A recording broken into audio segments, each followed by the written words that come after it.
Welcome back to Combat Mission Professional, where we are tackling the third and final mission of Fight Club's Operation Whetstone, heading back to the village of Cope Hill Down. I'm playing as the Blue British Forces again, and Will from Fight Club is playing as the Red Denovians, who have turned Cope Hill Down into a fortified staging area and logistics node. My mission with the Brits is to find and destroy the Denovian command and control node in Cope Hill Down in order to remove Denovian influence in the area, and then to defeat any counterattacks. In terms of victory points, there are 300 points on the table for destroying enemy C2, 100 each for destroying Denovian MBTs and reserve forces, and then 300 points for occupying the Red HQ objective and 200 for occupying the logistics node objective. Nice and simple. My main concern is the fact that I only have 30 minutes to get all of this done. We're playing on the same map as the first mission, so we have the village of Cope Hill Down in the centre. Blue forces are deploying in the east, about a kilometre from the village. The wood adjacent to Cope Hill Down, in between Blue and the village, has been mined up. I don't know how dense a minefield is in there, but it's probably not a good idea to find out. The two ground objectives, the Red HQ and the logistics node, are on the far side of Cope Hill Down, so I have two very basic courses of action.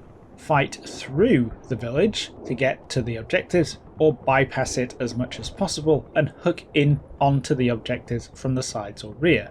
Looking at the forces involved, I have a reinforced armoured infantry company in boxers at my fingertips. Boxer is roughly analogous to the American Striker. It's a wheeled armoured personnel carrier. My infantry vehicles here are armed with a mix of M250 caliber machine guns and 40mm GMGs. Each one has room for a single 8-man infantry section with a GPMG, 7.62 marksman rifle, a couple of underslung grenade launchers, and 5 single-use anti-tank weapons, including 2 NLAWs. 3 sections per platoon, led by a 2-man platoon HQ and another boxer, makes for 4 vehicles overall. I had the usual triangular company with 3 of these platoons, plus 2 sniper pairs in Land Rovers, an anti-tank platoon with 4 javelin launchers spread between 2 boxers equipped with combined HMG and javelin remote weapon systems, the HQ elements in 3 more boxers, and a 3-tank Challenger 2 platoon.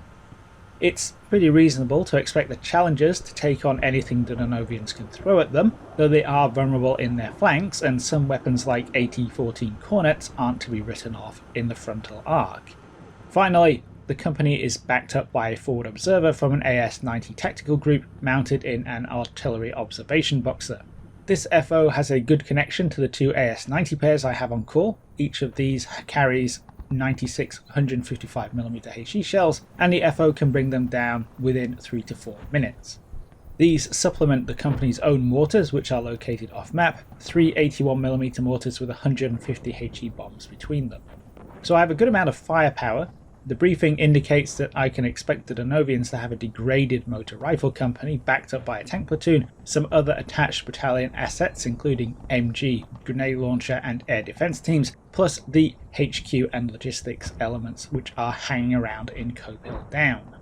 It looks like I'm mostly going to be dealing with T-72B3s and BMP-2Ms. Both of these have the potential to ruin the day of anything they manage to hit. The T-72s obviously have their 125mm guns, but the BMP-2M's 30mm cannon can colander the boxers, and that particular variant also has quad AT-14 launchers bolted to the turret that are capable of knocking out the Challengers. How I would want to approach this battle is slowly and methodically, degrading Will's defenders with artillery and javelins to bring them down to a point where they're not going to be able to present much resistance. 30 minutes isn't really enough time to do that, so I'm going to have to come up with something else. On closer examination, I think it boils down to 3 basic courses of action: going left, going further left, or going right. Going left, taking the southern approach, is the direct option. There's some dead ground just outside my setup zone where I can bring the Challengers and Javelins up to provide a base of fire that, along with the mortars and artillery, can gain fire superiority over the close left edge of Cope Hill Down. With that superiority achieved, I can bring my infantry platoons up using the cover of the woods and start pushing through the village towards the objectives. There's a triangle of buildings on that aspect with the red HQ objective at its tip. If I can secure them, I'll be in a position to maneuver on the logistics node as well, and will probably have smashed the red defense to get there. The advantage is that this is simple and direct. I take my force and I smack it into the enemy until one of us breaks. The disadvantage is that I have to do a lot of battering to get near the objectives, then have some forces left over to actually complete the mission. Smashing the front row of houses on that side of the village is probably easy enough. Moving past them and getting into a closer range fight with Denovian forces in depth is something I'm less optimistic about. I think there's a real possibility that I'll quickly get bogged down, not least because it's the most predictable approach. But I don't necessarily have to punch directly at Cope Hill Down from the left. I could start off the same, building fire superiority on the close left edge of the village, but instead of going straight at it, I could move my Boxer infantry across that avenue of approach. The terrain below the village on this flank is slightly convex. There's a touch of dead ground running parallel to the buildings. If enemy units in the upper floors are suppressed or destroyed, it's not impossible that I could sneak a platoon or two along this route before hooking in to thrust directly at the logistics node. There are fewer buildings to clear attacking from this direction, and because it's going to look a lot like the full frontal option, I might be able to draw Will's reserves out of position. Switching the artillery off the edge of the village to isolate the objective areas might be enough to give him some serious problems when he reacts. It is, however, pretty damn risky passing vehicles full of infantry across the face of an enemy defence for a distance of about 800 metres. A lot depends on the ability of my base of fire to suppress the Denovians. Then there is the question of how the base of fire supports the assault force once they're attacking a section of the enemy defence they can't cover. This option at least has the built-in fallback of transitioning to the full frontal plan if things start to go sideways, or it starts taking too long. Finally, we have the far right approach, which is basically exactly the same as going left, except it'll take longer to pull off.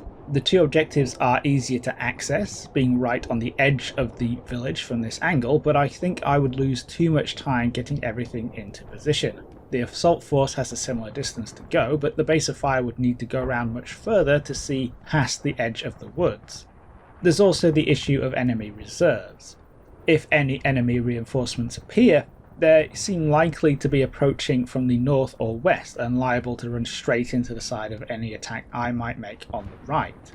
So while the right flank has some definite attraction, I think it's a bit too time consuming and risky to seriously consider. So in the end I've decided to focus on the much more accessible left. Kicking the battle off, one of the challengers throws some Hesh at the church tower. It's the classic observation position, and I want to at least give anybody up there a shock. At the same time, I've detailed two of the infantry boxers with GMGs to target the roof of one of the buildings they can see from the dead ground of my deployment zone. I'm not particularly bothered about that building. What I'm hoping for here is the long-range dispersion of the GMG to saturate the area behind the building with 40mm grenades. This doesn't really work because at this kind of range, about 1300 meters, the grenades are dropping in on a pretty steep trajectory and the beaten zone is short and fat instead of long and thick. At least that building is getting a good pasting though, but not as much as the Denovian HQ behind it. A cluster of vehicle contacts right next to the HQ objective was too good a target to miss with the AS-90, so I'm making sure to hit it before they can disperse. I'm using both AS-90 sections for this on a medium max mission. Combat Mission Professional brings the ability to direct artillery beyond line of sight, so even though I don't have a drone and the FO is safely tucked away in his specialised vehicle where he can't see anything, I can direct my artillery fire all over the map. It takes about a minute to adjust to a different target, and with 455mm HE shells dropping with a high degree of accuracy per salvo, I'm confident I could shift that fire around the map to delete targets until my ammunition runs out. Obviously, those first turn contacts aren't going to stay still though, so I still need to get eyes on the village. To cover the right, and to watch the open space on the far side of Cope Hill Down for enemy reinforcements, I'm sending the two sniper pairs out to set up some OPs. On the left, it's my base of fire that's going to do the spotting. This consists of the Challengers and the anti-tank detachment peeking over the crest of the slope. Naturally, this involves a degree of risk. My forces will be entering the field of view of any red units watching the most obvious avenue of attack, so I'm screening this initial peak with smoke from my mortars.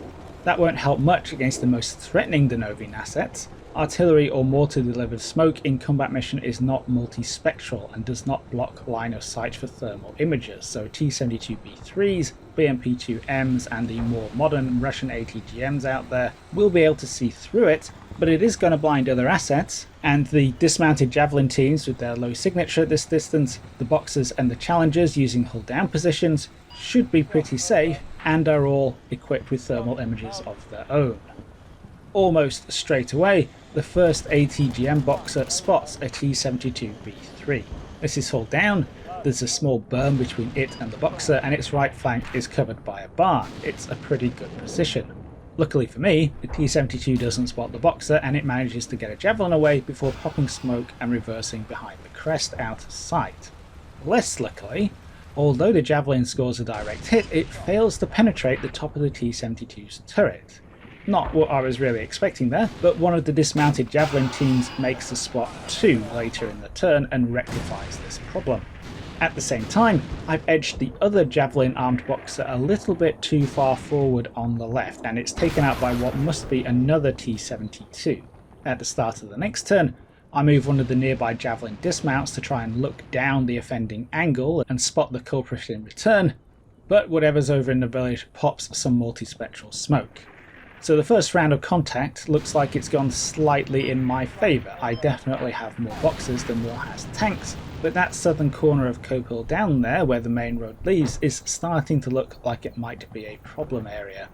My base of fire doesn't spot any more Denovian units for the next few turns though, and the action is confined to the AS-90s.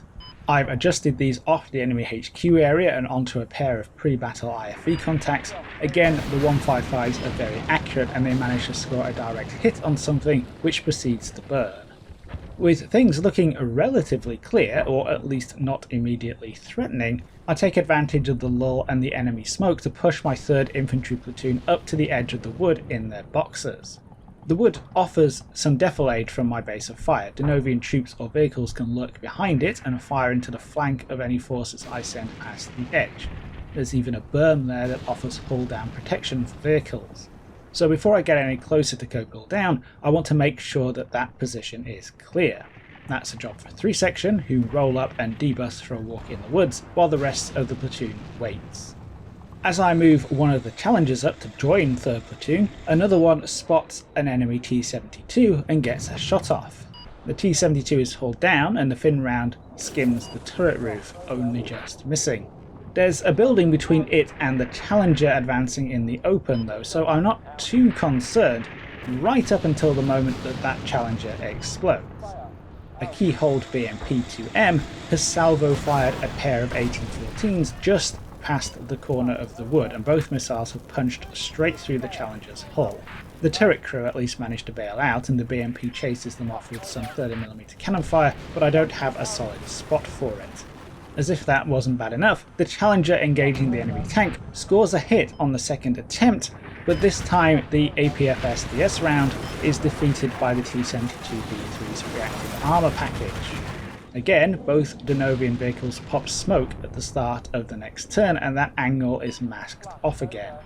At least the berm next to the woods looks clear, and one of the sniper pairs has nailed down the location of 2 more BMPs, one on the main road and the other on the arm of the village entering the woods.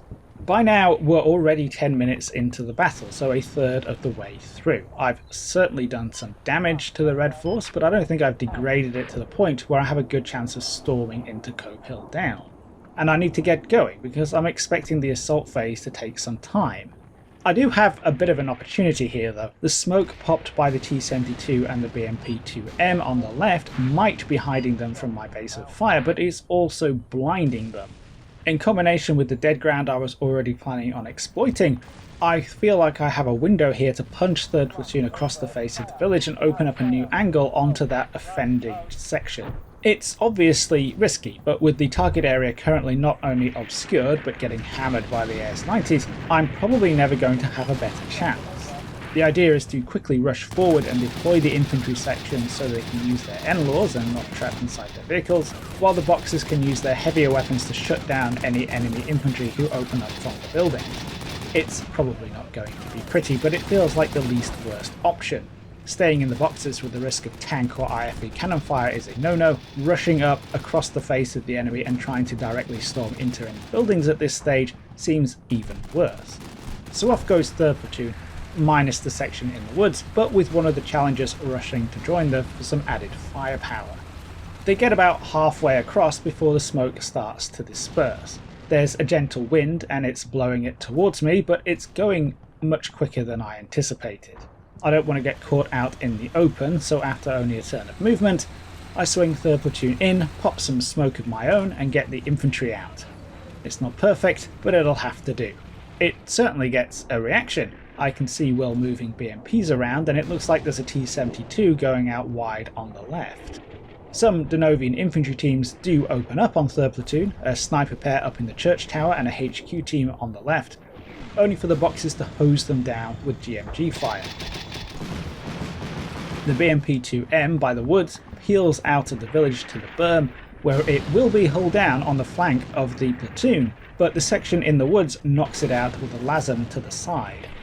This is good stuff, exactly what I wanted, but it's hardly going all my way. A 120mm mortar bomb rounds just in front of 3rd Platoon's dismounts, killing 1 and wounding another 5. That's probably a spotting round, and it's going to be a problem, but right now I'm focused elsewhere. The greatest threat, the T-72B3, now out at the furthest point of Cope Hill Down on the left, fails to spot 3rd Platoon's vehicles thanks to the smoke, but instead engages the remaining Challenger on overwatch. It fires a barrel-launched ATGM which hits, but fails to penetrate the hull-down Challenger. In return, the Challenger sends a Finn round back which is intercepted by a tree, but follows up with another before the T-72 can disengage. This one is on target and knocks the Denovian tank out. Good news, but not something that's going to stop the 120mm mortars that start dropping on 3rd Platoon. Casualties rapidly mount. Obviously staying here is not an option, so I move the Boxers back up to the infantry so they can pile in and get away from all the shrapnel. This exposes one of the Boxers to a keyholed BMP-2, which gets a burst into the front of the vehicle and knocks it out. The Challenger, right next to the collared Boxer, fails to spot anything, but one of the base of fire javelin teams identifies the offending BMP-2M in the next turn and takes it out. This has all taken up another 6 minutes, and while I've gotten a bit of a kicking and been driven back from the edge of the village, the determining factor in that fight was the red mortars. Although my infantry took some small arms fire, enemy infantry spots were quickly dealt with by the Boxers, and the enemy vehicles that reoriented to tackle 3rd Platoon have been destroyed. So it looks a lot like the way into Cope Hill Down, into that wedge aimed at the red HQ objective, is pretty clear, or at least low threat. It's still a good chunk of urban area to chew through though, and I'm now basically down 1 infantry platoon, so I'm still thinking about moving past the village and attacking the objectives from further up the left flank. Another advantage to that course of action is that if I can turn the village's main street into a kill zone, I can effectively isolate the objectives from the other side of Cope Hill Down, where I've certainly seen more Denovian activity. The Challenger 2 that went to back up 3rd Platoon is already pretty much in position to exploit this, edging up and quickly destroying a BMP. The 2 remaining 3rd Platoon Boxers, having escaped the mortars and picked up the surviving infantry, are not entirely spent and follow on, ready to try and make a lodgement for 1st Platoon, which I've moved up to the woods, to exploit. Will has other ideas about this though. My sniper pairs on the other flank start to get some enemy vehicle contacts on the far side of the village. Enemy reinforcements. This is an eventuality that I've prepared for. I've already removed the remaining AT Boxer and its javelin section from the base of fire and sent them around to the right flank. They're just about getting into position as the new spots emerge. But those reinforcements have still appeared at exactly the right time to upset my plan to hook left. The enemy leaves the cover of the woods and the spots solidify. It's another BMP-2M platoon backed up by a T-72B3 and some Tiger 4x4s. The javelins are on it, rapidly knocking out 2 of the 3 BMPs, but that leaves the T-72 with space to work. Coming up on my left flank, out of sight of my base of fire, it immediately destroys 3rd Platoon's HQ and their Boxer. The close-in Challenger 2 spots it and gets a shot off, only to miss. Then both tanks pop smoke and back away, ending the engagement. The AT Boxer on the right catches sight of the T-72 returning to the far woodblock, but it's gone before it can get a lock-on for the Javelin. In some small consolation, one of the base of fire Javelin teams spots the Tiger that accompanied the enemy tank and knocks it out. That little counterattack there has pretty much ruled out my plan to swing at the objectives on the left. It feels much too risky exposing the flank of my attack to a roving T-72, especially now that I've lost contact with it. I certainly don't have the time left to try and hunt it down. So even though this is another engagement that I could chalk up as a win in a material sense, the enemy losing 2 BMPs full of infantry and a Tiger in exchange for a single Boxer, it's burnt time and it's changed the situation enough to push me into a frontal attack on the village that I don't really want to do. So in goes what's left of 3rd Platoon to try and grab a building and secure a foothold. The forward Challenger 2 is in support. The other Challenger and the lead element of 1st Platoon are moving up to the berm by the woods to get an L shape going. I've been hitting buildings with the AS-90s, hoping to keep the enemy's heads down, but my worry is always that it only takes one unlucky Denovian with an RPG to ruin my day. The close Challenger spots and nails the BMP-2M from the reinforcements that made it in, then spots another BMP on its right, keyholed onto the approach. The Challenger gets 2 shots off and misses with both. The rounds are intercepted by a rebelled building. The 3rd Platoon Boxer, meanwhile, spots a BMP-2M enfilading the road it's crossing as it rushes up to the target building. The BMP is facing the wrong way, covering off the angle towards the woods, but it's just a turret rotation away from wiping out the Boxer as the turn ends. I order the Boxer to fill the BMP-2 in with the GMG while the infantry dismount. It's carrying a couple of survivor teams from different sections. I order one of these to pile into the building as fast as they can, and the other, armed with an NLAW, to face down the BMP alongside the Boxer. What actually happens is that the Boxer refuses to engage the BMP, which riddles it with 30mm cannon fire as the infantry get out. The only survivor is the squaddy with the NLAW, who dives to the ground and lies there aiming his weapon under coax fire until he gets the missile away and destroys the enemy vehicle. At the same time, the flanking Challenger by the woods neutralises the other BMP covering the centre. There's some desultory small arms fire coming from the left again, but suddenly it looks like I might have blasted a way in. There are 7 minutes left, and I have 2 tanks and 2 armoured infantry platoons immediately available. I'm not 100% confident I can storm my way through to the centre of Copill Down and the Red HQ objective. There's so much that can go wrong here, but I'm going to give it a try. Pouring on the fire with the Boxers as they get online and hose down anything remotely threatening, I push one vehicle up to establish that foothold. The close-in Challenger is on hand to support, right up until something hits it. Closer examination reveals that this is a tandem RPG from the left, which managed to slip through the tiny gap between the turret cheek armour and the ERA blocks on the side of the hull. The crew all survived to bail out, but the tank is a write-off. That's an incredibly lucky shot, but fundamentally I'd put that Challenger in a position where it had to worry about too many angles all at once. The assaulting Boxer manages to kick its infantry section out right next to the target building, the same one I attempted to get to last time, letting loose on newly appearing targets with its GMG. The section occupies the ground floor, engaging a handful of enemy soldiers in the buildings ahead of them, and looking like they're gonna gain that little bit of breathing space I need to make a foothold, until a plucky Denovian RPG gunner puts a thermobaric rocket straight through the window and all but wipes them out. Those 2 blows are the 2 last nails in the coffin for me. I'm out of artillery and mortar ammunition, I've got 1 Challenger left, the Boxers have, for some reason, mostly stopped firing, and the only real option I have is to throw bodies into the village in the hope of grinding my way through an urban defence in the next 5 minutes. That doesn't strike me as a good move, so we start sorting out a ceasefire. It always takes a little time for ceasefires to kick in combat mission. The wait is spiced up by what appears to be 30mm cannon fire from a Tunguska AA vehicle, and a quick sortie by the surviving enemy T-72. One of my Javelin teams back in the base of fire sees it coming and tracks it, but they're unable to maintain a lock long enough to get a missile away before the game ends, and in the meantime the T-72 is able to annihilate another fully loaded Boxer. The end result is, not surprisingly, a tactical victory for Will and his Denovians. They've kept hold of the HQ and logistics node objectives while giving me a good kicking. Overall, I've lost 38 men killed and 17 wounded, along with 2 Challenger 2s and 5 Boxers. I haven't secured my objectives, but the Denovians have themselves had a pretty bad day, with 56 men killed and 24 wounded, to go along with the loss of 2 T-72B3s, 14 other armoured vehicles and a handful of trucks and Tigers. Looking at the state of the map at the end, while it does look like there's a significant red force still holed up in Copial Down, closer examination reveals that almost all of these units are lone surviving crewmen from destroyed vehicles, dismounted truck drivers and small teams, frequently with casualties. The Tunguska is still up and running, and that is an absolute monster in an urban environment, and of course, though it may not be long for this world if the game hadn't ended, there is still that T-72B3 to worry about.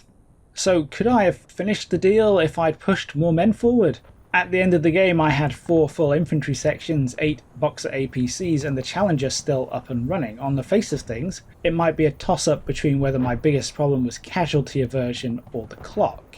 Both of those were certainly issues, and it's easy to say that pushing harder and faster would have paid off, but my main concern at the end was actually that I couldn't rely on the Boxers to provide any supporting fire. This is due to a minor issue: the crews won't automatically open up to reload the remote weapon systems. Knowing that, it's easy to work around and fix, but I didn't know in advance. That said, given the state of the game at the end, it's by no means certain that pouring on more fire would have made a significant difference. I think the biggest influence on my handling of the battle, though, was my impression of the force I was facing off against. This might be a straight-up language issue, in the sense that military language can be very precise and specific, and that I don't speak it. The briefing for the blue side lists elements of the Red Force, including a motor rifle company minus. Booting up the mission on the red side, the force starting off in Copial Down amounts to about a company minus in its entirety, which is a very different prospect. With that starting confusion and an urban area that could plausibly hide a significant force, I consistently thought that I was up against a much larger enemy than was actually the case, and I think that did a lot to make me more cautious than I perhaps should have been. Hand in hand with this, a lot of my concerns about trying to approach and break into the village seem well founded. An urban environment full of defilade and keyhole positions offers a lot of opportunities for the defender to engage an attacker before they close. The lethality and accuracy of modern weapons, particularly anti-tank weapons, meant that any positions that I overlooked, that I assumed were already clear or could be reoccupied, had the potential to be serious problems. In hindsight, what I was really trying to do was create a safe environment as a precondition for my attack, where it might have been more appropriate to create a low-risk window to attack through, which is slightly different. A case in point is my use of artillery. While it was pretty satisfying and arguably effective to adjust the AS-90s around the map like the finger of God, better coordination with my attacking armoured infantry may well have been a better choice. All that said, I certainly feel like I made some solid decisions along the way and was able to get a lot of use out of my force. I've just mentioned the AS-90s. Regardless of whether it was the right move to employ them in a precision deletion role, they did exactly what I asked them to do. It's worth noting that I achieved one of my objectives, destroying the enemy's C2 node, almost entirely with the artillery at the start of the game with only a few salvos. Taking and holding ground is always the final word in land warfare, but there's a lot that fires can do to dominate terrain and render it untenable, at least to some critical assets. The other key element that worked really well for me was the javelins.